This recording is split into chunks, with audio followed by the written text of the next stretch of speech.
You are Locked On Hornets, part of the Locked On Podcast Network. Your team every day. In a minute, cuz we live.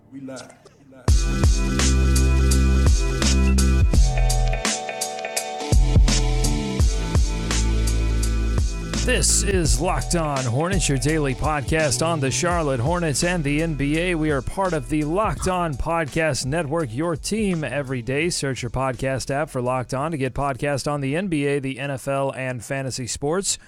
You want to search Twitter at Locked On Hornets to follow us there on Facebook, facebook.com/Locked On Hornets, on Instagram at Locked On Hornets. This episode is brought to you by our friends at draft.com. If you love fantasy basketball, then you need to try our favorite app. It's called the Draft app. Search your Apple App Store, your Google Play Store for the Draft app and play fantasy basketball with us there. Follow me on Draft at LOH Doug. I'm Doug Branson. I host this show with my friend David Walker. David, how are you? I'm good, Doug. My New Year's resolution, I like to start them closer to the end of January, but my New Year's resolution for this year, for the Nest, for you guys, is to work on the lighting when we do the live shows. But just bear with us. There's some changes going on. Nothing big, but just some change of scenery. I have some natty light going on right now, some natural light for you guys, not in the biz. Wow. We'll fix that. Oh, I thought you meant like Natty Light, like alcohol. I thought there's a change of scenery. There may be a change of personality. Maybe getting a lot sadder. The lighting is sad. Also, the life may be sad. No, okay, good. You're talking about just natural light. Yeah, Natty Light. Okay. We've done more to confuse the listener than anything, I think, at this point. We've got a lot to talk about. We're going to talk about the All-Star reserves that were announced yesterday. We've got some things going on in the NBA. John Wall calling J.J. Barea a midget. Got to talk about that. We got a great listener question from our guy Danny on the chat. By the way, if you haven't watched us live on YouTube, youtube.com/Locked On Hornets, you're missing some great interaction on the Nest. We've got Mob in the Nest, Double M15, Jack. Always a good time on the Nest. You can ask us questions there live. So join us, youtube.com/Locked On Hornets. We also broadcast live on our Twitter account. Later on in the show, we will also tackle this game tonight against the New Orleans Pelicans. Again, every game at this point crucial for the Charlotte Hornets as they try to get back into playoff contention in the Eastern Conference. That is their stated goal. That's what Michael Jordan told the Charlotte Observer, that he's frustrated with the results so far, but at the same time, he has not given up on this team, and they have every intention of getting back into playoff contention. So we'll go over the scenarios that could allow that to happen. But first, David, you are our resident All-Star Game expert, and I know you were excited yesterday to hear that the reserves were announced. What were your first thoughts? Reserves out of the Eastern Conference: Kyle Lowry, Bradley Beal, John Wall, Victor Oladipo were the guards, Kevin Love and Kristaps Porzingis your forwards, and then the center Al Horford. Good selections there. Big snubs. Oh, it's snub season, baby. I think I was a little surprised to see Drummond not make it. I think there have been a lot of talk around him, even though the center position has gone by the wayside. I thought he had played well enough and had enough buzz around the Pistons that he might be able to make it. He was surprised as well on Twitter, saying, "Guess I got to start doing backflips after every point I score to get attention around here. LMAO, on to the next." I mean, listen, Andre, if you did that, it certainly would not hurt your cause. I would retweet an Andre Drummond backflip after every point. Yeah. Don't say it if you can't back it up, Andre. They continue to reward winning, especially with the coaches' vote in the name of the reserves. I think you look at somebody like John Wall, Doug, who now earlier in the day yesterday, you kind of semi-smugly texted me that John Wall had not made some of the predictive reserve Yeah, lists. Zach Lowe did not put John Wall. In fact, Kimball Walker made a few of the sort of pundit lists of all-stars because, a lot he's been better than John Wall.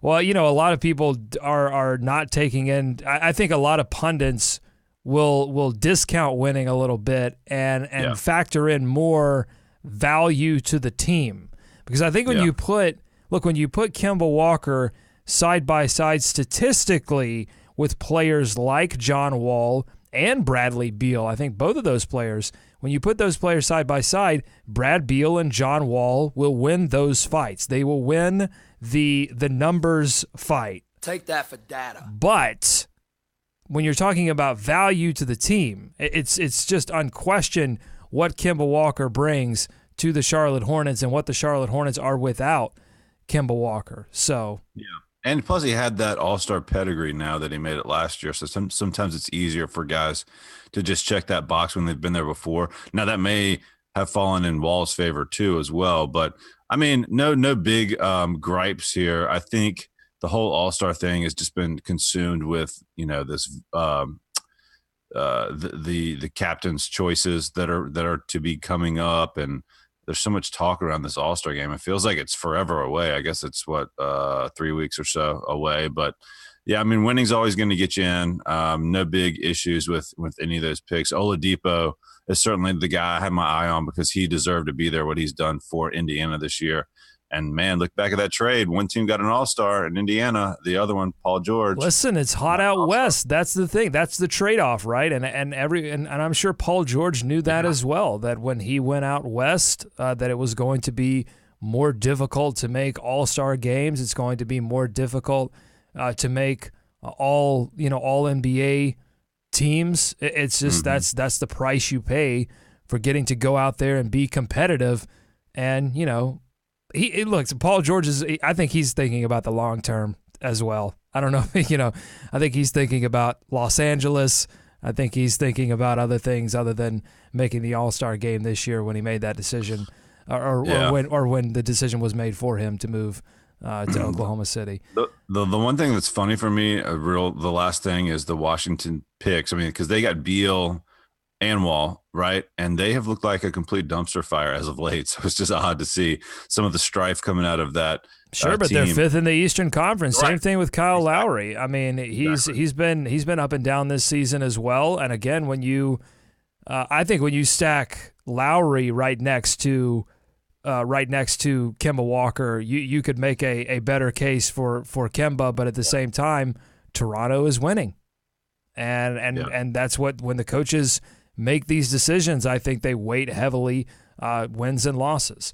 One more thing, or a couple more things. Should Marvin Williams be in the 3-point shooting contest, David? Man, I didn't even think about this, and I just saw it, bounced around on Twitter. But he's fourth in the league in overall NBA 3-point shooting, field goal percent. The percentage of 3-point shots that he makes. Yeah, he's first. He's first in the league in field goal percentage. He's among qualified players, but he is, I think, 65th in 3-point field goals made. Yeah. Made, okay. So he doesn't make, because he doesn't take a lot of them. He's not a large percentage of the Hornets' offense. So that's going to be tough. Yeah, and it's not strictly, as Rick Bonnell pointed out on Twitter, it's not strictly numbers. This is a unlike apparently the All-Star draft. The 3-point shooting contest will be televised, so it is a television event, and you want players. You don't want anyone at home going, "Who?"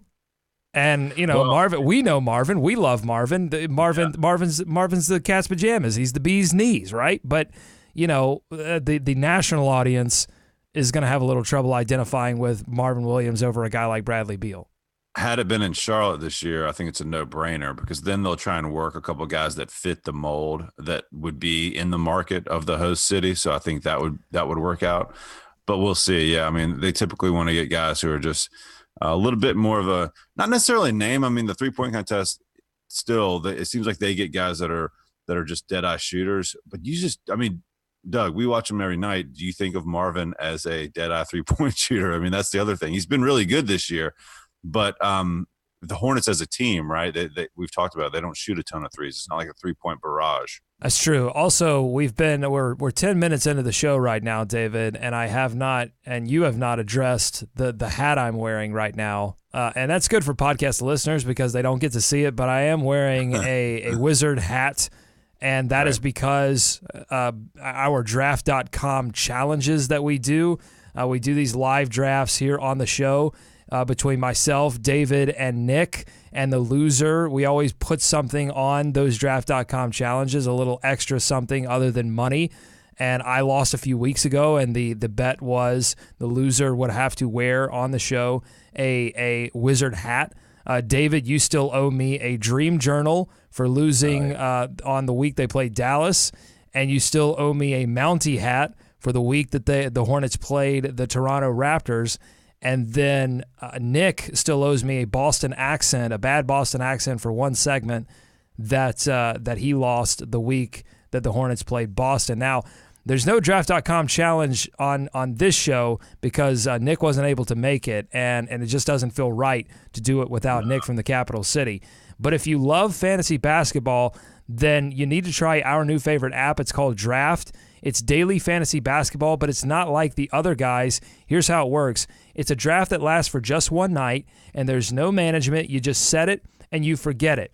Once you're done drafting, that's it. No trades, no waiver wire. Draft will even help you take care of last-minute injuries. Drafts start every couple of minutes, so you can join one right now. And the best part is you get to play for cold, hard cash. And if you want to bet your friends and wear, magician wizard hats, then you can do that too. Draft won't help you do that, but you can always make that happen for yourself. But drafts start at just $1. There's drafts for everyone. No salary caps. You play in a real-life snake draft. Come and join us on Draft today. Download the app anytime. Just search Draft in your app store and join a game in minutes or play right from your computer on draft.com. However you want, whatever you want, you can do it with Draft. For a limited time only, all new players get a free entry into a draft when you make your first deposit, but you have to use our promo code. This is important. Use our promo code LO Hornets. That's right. Play a real money game for free just for using our promo code LO Hornets on your first deposit on Draft. We've had a ton of fun playing drafts. We do listener drafts. We've given away tickets before on our listener drafts that we do at 4 o'clock on Wednesdays. So please download the Draft app if you haven't already. Use our promo code LO Hornets because they help us. They sponsor the show. We need to get the nest out there supporting our sponsors who make this show happen. So again, draft.com, sign up, use our promo code LO Hornets, and come play around with us. I don't even want to talk about the Western Conference necessarily because it's just a bunch of Warriors and the Pelicans front court. It's kind of boring to me. So let's say, okay, now what? Now the team captain's drafted up, but we can't watch it, right? We can't see it on television. I did want to get to this. I want to talk to you about this. But the one thing on the Western Conference, it's good to see Jimmy Butler in there for me because he's a guy that went from east to west, Doug, and crashed the party and helped that Wolves team kind of get up in the upper echelon of the Western standings. So cool to see him go over there and do that. Yeah, absolutely. Well, and he's a guy that tried to sort of settle into his team and do some things that were sort of outside of his comfort zone and not score a lot. And then when it became clear that that's not what Minnesota needed. Minnesota needed him to be Jimmy G buckets. He transformed into that. And to me, like that makes him an all-star over anything. The fact that he could just say, all right, I'm going to help the team out. And then when they were like, no, Jimmy, we need you to actually be a primary scorer, he goes, okay, I can do that too. And I think that's an example of a team that didn't go full tank. I had this conversation with some folks over email the other day. Like they traded Love right for the first overall pick in Wiggins. They were not that good, obviously, the next year, and were able to get Towns. But you tell me if I'm wrong here, Doug. They didn't go full process here. I mean, they had Al Jefferson for a bit of period. They had Kevin Love for a while. They bottomed out. But I don't think they went full process. Is that fair to say? That's very fair to say. Yeah, I mean that was. But listen, they've also they've been out of the. They've been bad. They've been out of the playoff chase for a while. What they did with Jimmy Butler was they stayed flexible, right? And when they had the opportunity to acquire a difference-making free agent or player via, I guess that was via trade, they did it and they were able to keep him and they brought in a good coach. So just something interesting to point out as we're talking all this tank stuff, Doug. But the one thing I did want to, you brought it up, the selection process, right? Now there's a conspiracy theory that I rather enjoyed, Doug, that I heard last week from Worldwide Wob. Go on. And here's his theory. There is no draft. The draft is not happening. These teams have been predetermined. Okay. They're not even putting it in the players' hands. That's why it's not televised. Yeah. They're going to say, all right, guys, we're going to make these selections for you. We're not going to give you any uncomfortable pairings. We're not going to get Kyrie to LeBron, stuff like that. So we'll see. We'll see. That's the conspiracy theory out there. There is no draft. I have my wizard hat on, but I'd trade it right now for a tinfoil hat. I'm into this conspiracy. I believe it. Forget hashtag release the memo. Hashtag release the draft. Hashtag televise the draft. Come on. This is absurd. How sensitive are these guys? Honestly, Doug, I don't like to get on this soapbox and like bang on the players, but like Adam Silver said, they're coming out. Soapbox, bang away. They're protecting the players. Is that how fragile these egos are? You're an all-star, and even if you still get picked last, couldn't we turn? What did Clifford say the other day, David? They have a good life. The players, the coaches, they have a good life. You know, this guy would be to pick last in an all-star draft. Yeah, I think the one thing they could allow, that's the thing, that's the trade-off, right? They make a lot of money and we get to be entertained. We get to be entertained by them. In a safe way, in a way that is in accordance with NBA rules, we get to be entertained by them. And now you're going to tell us, Adam Silver, commissioner of the National Basketball Association, that we have to continue to spend our hard-earned money and pay it, what was that? I don't know. Hard-earned money and pay attention to your all-star festivities, but you will not allow us to be entertained? How dare you? It's absurd. How dare you? These guys can take it. They can take the draft for crying out loud. Okay. Don't get me started on the uniforms, Doug. Don't even. All right, we'll get to that. We got plenty of time between now and the All-Star. Let's not completely go over every. Yeah, we got to fill some time.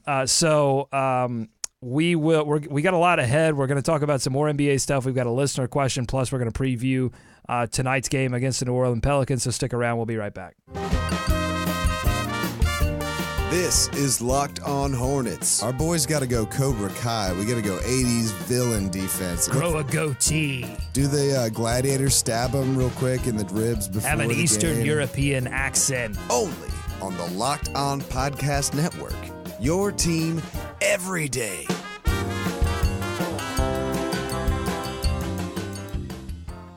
All right, some more people jumped into the chat. Quote, Richard, Amber, John in the nest here on youtube.com/Locked On Hornets. Welcome in one and all. Amber wants to know, will there be any Hornets repping for All-Star Weekend? Could we see Malik Monk in the rookie game?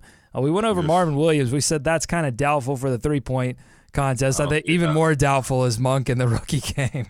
Unless half of these guys drop out, I don't see it happening. Yeah, he's just maybe next year. Played it off. That's right.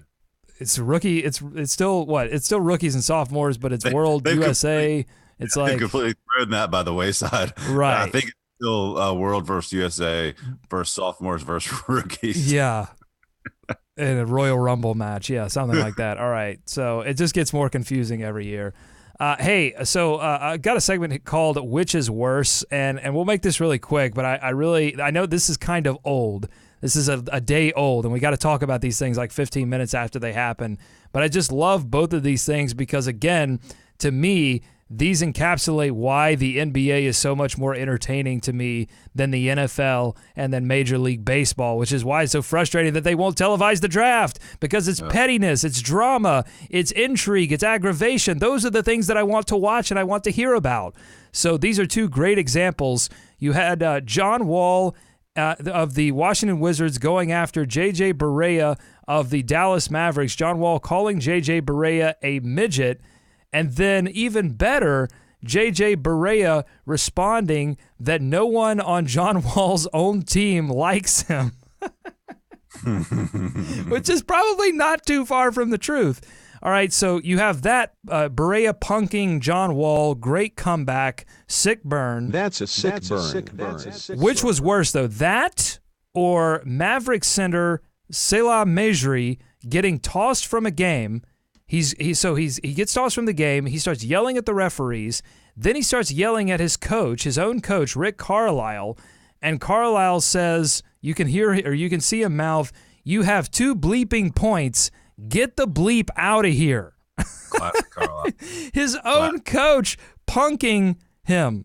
So which is worse, Berea punking Wall by saying your own teammates don't like you, or you have Carlisle saying you've scored 2 bleeping points. Get the bleep out of here. Which is worse? Yeah, which is the worst punking? Worst look. I'm gonna say Berea to Wall. I think Carlisle kind of has that vibe about him. It's a player to coach thing. It's on the Popovich doorstep, of being on that level. So I'm gonna say the sicker burn, if it was on John Wall. I think you're totally wrong. I think the sicker burn is your own coach telling you the box score, giving you the rundown on your stats, and saying, "Don't argue with the referees. Don't argue with me. You've been ejected from the game. 2 bleeping points. Get the bleep out of here." They might need to move off this All-Star break, Doug. I mean, tensions are rising right now. Everywhere.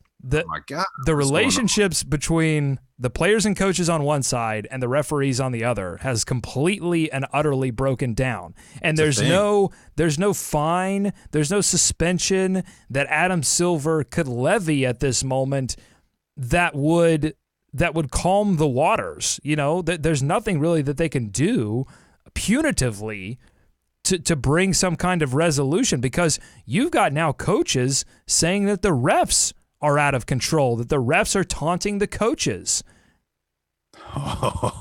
So, I mean, this situation just seems to be getting worse and worse. Well, they got to do something about it. I'm sure when they sit down at All-Star break, they'll solve it.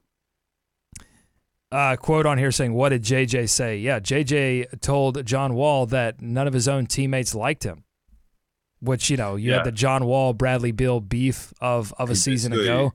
He said, "I finally have someone in the NBA that I don't like, and I don't even think his own teammates like him." Hey, Double M15 on the chat had a good idea.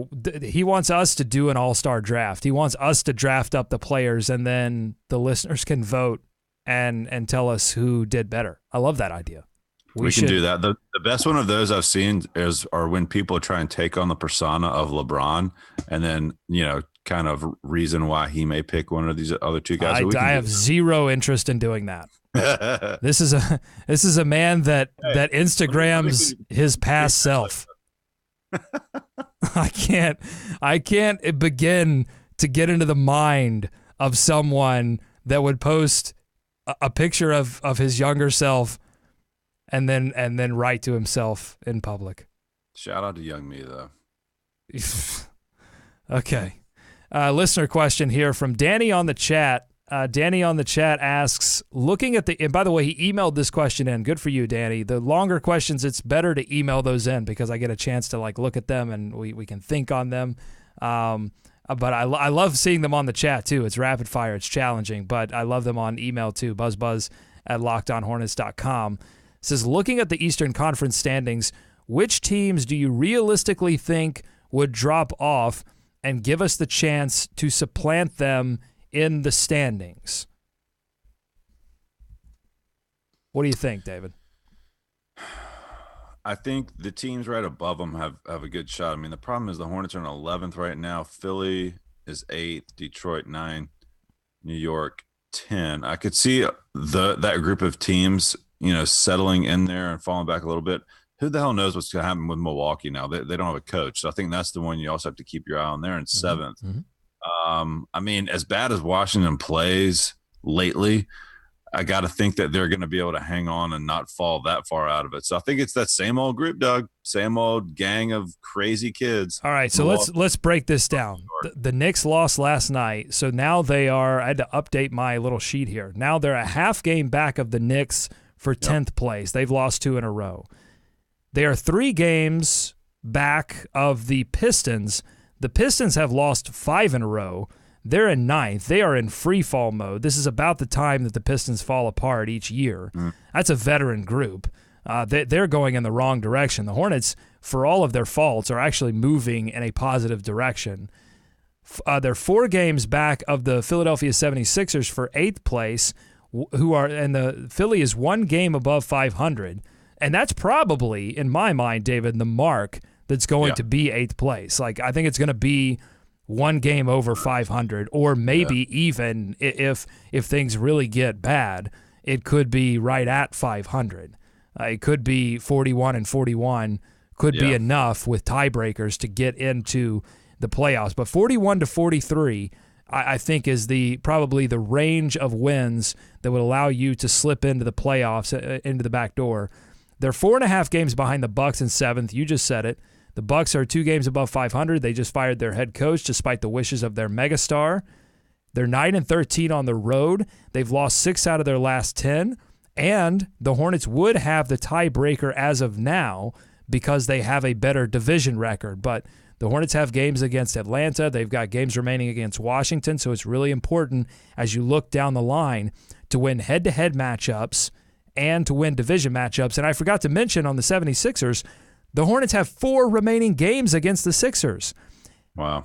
And they're 5 games behind the Pacers for 6th. They have 4 games left against the Pacers. So that's the thing. They have a lot of head-to-head matchups with teams that they could be battling with for not only to get into the playoffs, but for playoff positioning. So if they get even close to the Pacers and the Pacers have an injury or they start to slip, then they could be dueling the Pacers for a possible 7th place, 6th place. And again, these are best case scenarios. These are the Hornets make an incredible run because they've got to win. They got to win 20 plus games. Yeah, I think of that group: Milwaukee, Philly, Detroit, New York, and Charlotte. I mean, only Philadelphia has a better record over the last 10 games than does Charlotte, and really it should be equal. Charlotte's 6-4. I'm going to say they should have won that Miami game. That's just me. Philly is 7-3, even though they've lost their most recent one. So over the last 10 games, they've been good out of that group. And you go further than that. I mean, Washington's 5-5. Indiana, you mentioned, also 6-4. The East, the East is a disaster right now. You've got the Celtics up top. They've lost 4 in a row. Cleveland's lost 2 in a row. And we all know the problems with Cleveland. Nobody likes Kevin Love. LeBron James claims he has no idea what the coaching situation is, which is the most laughable thing in the entire world.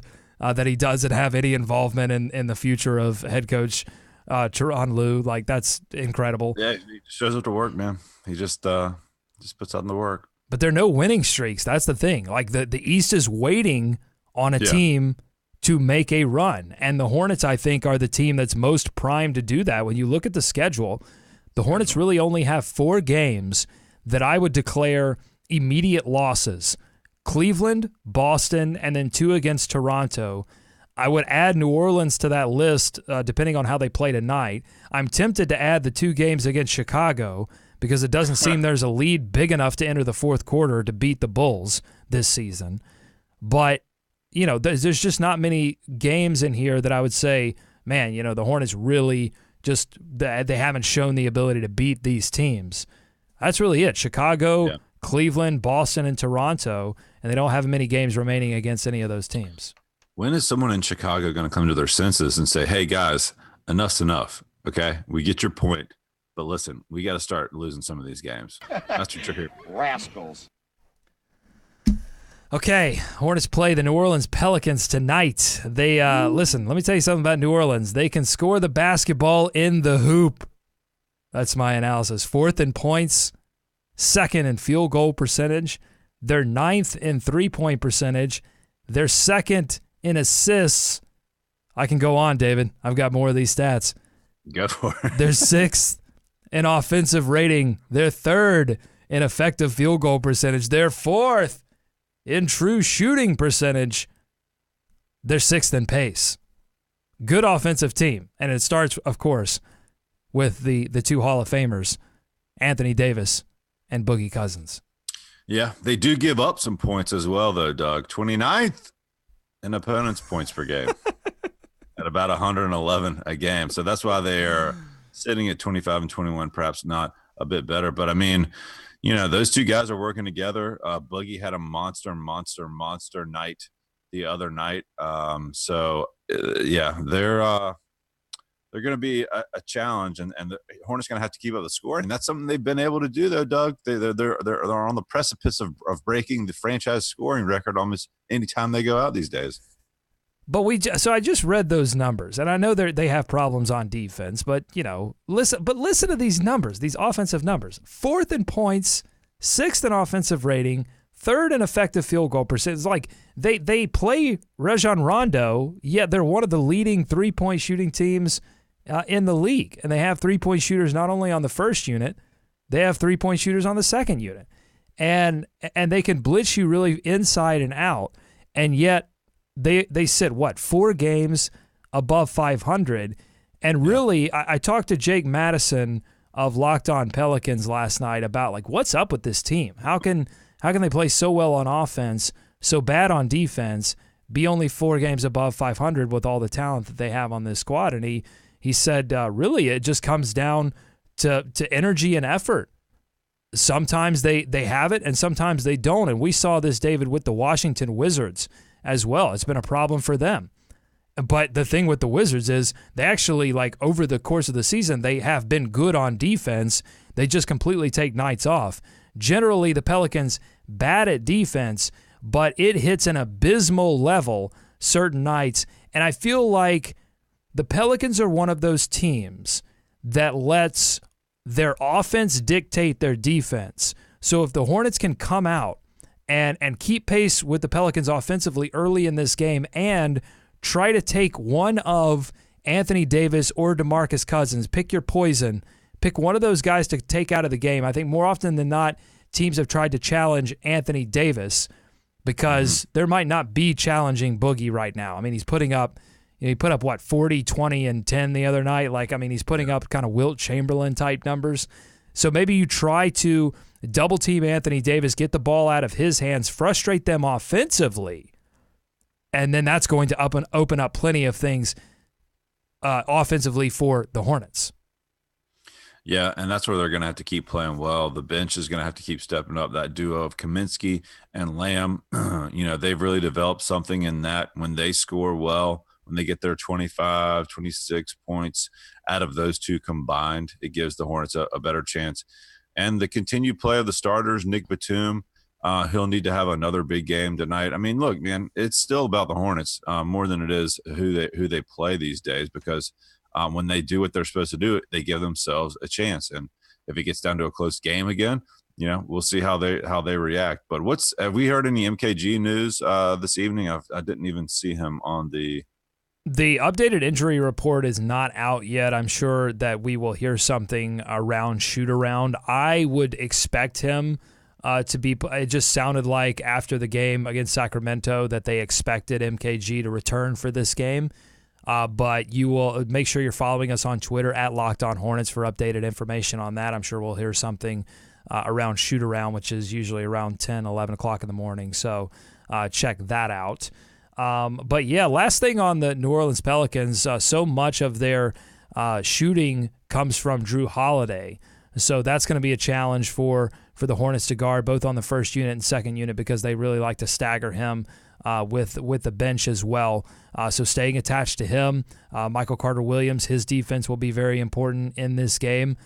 So a lot to watch for in this one. This is a talented team. This is a team that's given the no matter the roster, Anthony Davis gives the Hornets problems, eternally. So over under technicals tonight, Doug. Over under 1.5. Oh my gosh, over. Oh, I'm going over because you've seen Dwight Howard basically just desire these technicals, want these technicals, earn these technicals. So yeah, when you combine Dwight Howard and Boogie Cousins, there could be some electricity tonight in Spectrum Center. So make sure you get in there, watch that game. We're going to be there. Follow us on Twitter so you can stay up to date on everything that's going on in the arena. And that'll do it for us on this edition of Locked On Hornets. Fun show Thanks for listening. Thanks for watching on youtube.com/Locked On Hornets. Thanks to everyone on the Nest for chatting with us, for keeping it lively. Shoot us your Hornets questions and thoughts to buzzbuzz@lockedonhornets.com. And make sure you're listening and subscribe to the podcast version of this show as well on iTunes, Stitcher, Overcast. We'll probably be back on Spotify one day. I don't know. I really don't even know what happened there. We're working on it behind the scenes. The elves are running around trying to plug wires back in and get this thing figured out. We're going to be back regardless. We're going to be back tomorrow with a recap of this game against New Orleans. For David, I'm Doug saying, go Hornets, go America. Let's swarm Charlotte.